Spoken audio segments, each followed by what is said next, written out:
people who are trying to build technically cool projects are like kind of, I don't know, not facing adversity, but like facing like more resistance because they're not buying into this trap of like producing more AI slop. And so I'd really love to see like the tides change and for people who are building genuinely cool things to get recognized for it.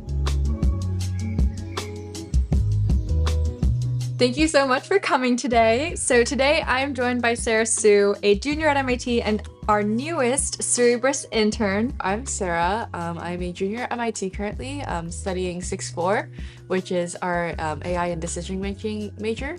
And I'm part of HackMIT, which is MIT's undergraduate hackathon on campus, and I'm also part of MIT Logarhythms, which is our a cappella group. How have you seen professors respond to the wide adoption of AI tools? Are people taking the initiative of learning everything from scratch, or are people taking the easier way out? I think a lot of the classes that people are in are not mandatory for a major. I think if people were trying to do the bare minimum to graduate, maybe they are using AI tools, but at least for the vast majority of my friends, they're taking interesting classes that aren't even necessary for graduation just because they want to take it. If they're using like a coding agent, it's like, what's the point? If you actually want to learn something and you're just like using a chatbot, like you're not going to be able to learn it.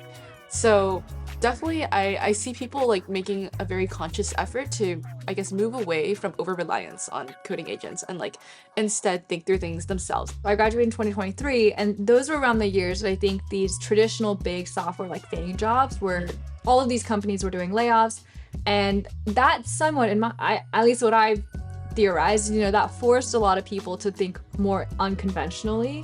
So, a lot of people in my year, they did YC or they started a startup. Do you see that still being a big trend at MIT of people wanting to start startups or going that route? I definitely think startup culture at MIT is very hot right now.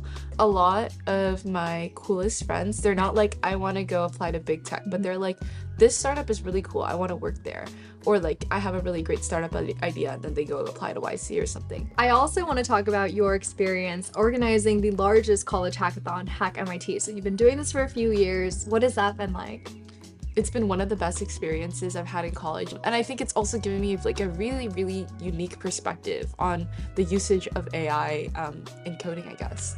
When I first started organizing HackMIT, which was 2023, 2024, there wasn't that many projects that were just like completely prompted start to finish. I don't think I saw as many LLM wrapper projects. Versus fast forward to now, I think the vast majority of projects I see are just like LLM wrappers. And I think it's really interesting because the coolest projects I end up seeing at HackMIT end up being these like projects that are like maybe not so impactful on paper. So like a cool example is like I saw a project where they were implementing like RL in Polytopia, and people might be like, why would we need to implement reinforcement learning to play a children's game? Versus the guy next to you is like making an LLM wrapper that will like cure cancer or something. I would encourage, I guess, people at hackathons to think more about like genuinely technically deep problems. Thinking genuinely about what problems you can actually solve within the scope of like 24 hours. After graduating college, I've judged HackMIT a couple of times, but then I also participated when I was still at MIT. And I feel like I've noticed that a lot of the students, when you kind of ask them questions about their project, they don't really know the answer. They can't quite like explain the code. And at the same time, if you actually look through the code, I feel like the quality has gone down a lot, where it's like, I have no idea why they implemented these things. They're very bloated. So what have you observed? I think definitely there is a lot of AI slop being generated. I would be surprised to hear that people can't explain their own code. I think a huge problem is that like there aren't that many judges who will actually ask them to explain parts of their code. We see this bias towards like I don't know, evaluating projects that have high impact versus technical depth. Like it's so much easier to be like, this project is cool because it aims to do XYZ thing, versus like being like, this project is cool because it uses like a functional programming language to implement this thing, which is really cool.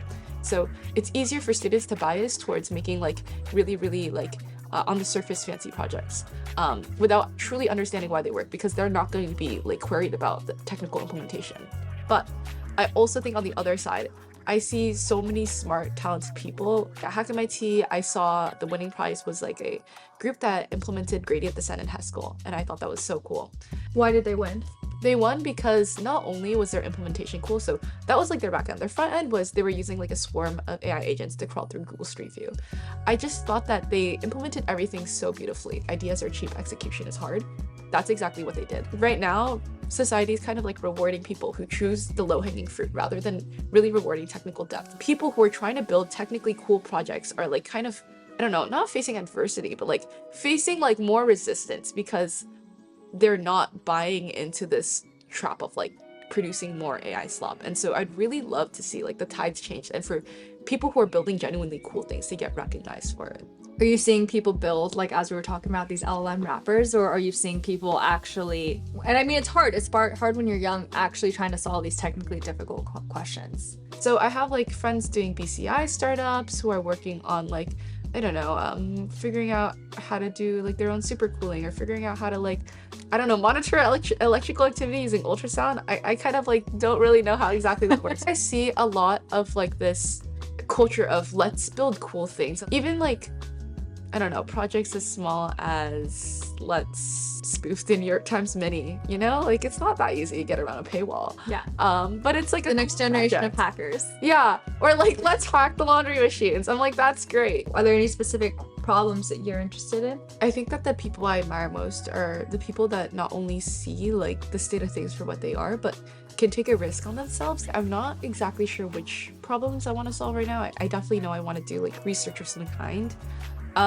I think this is actually a big part of why I'm at Cerebras actually, because I really admire the types of problems that people at Cerebras are trying to solve. Cerebras was able back in 2016 to think about like the direction of the chip industry and like take a bet that like models would be the big thing 10 years down the line and decided to create hardware optimized specifically for that. And right now, like, I mean, Cerebras' bet is paying off in a massive way. To be able to take that risk is something I really want to take away from my experience here. I want to work on problems like that where, you know, it's not just like what the hype is right now or what everyone thinks we should be building, but instead like something that will genuinely be impactful. We're so happy to have you at Cerebras. You've been a joy to work with.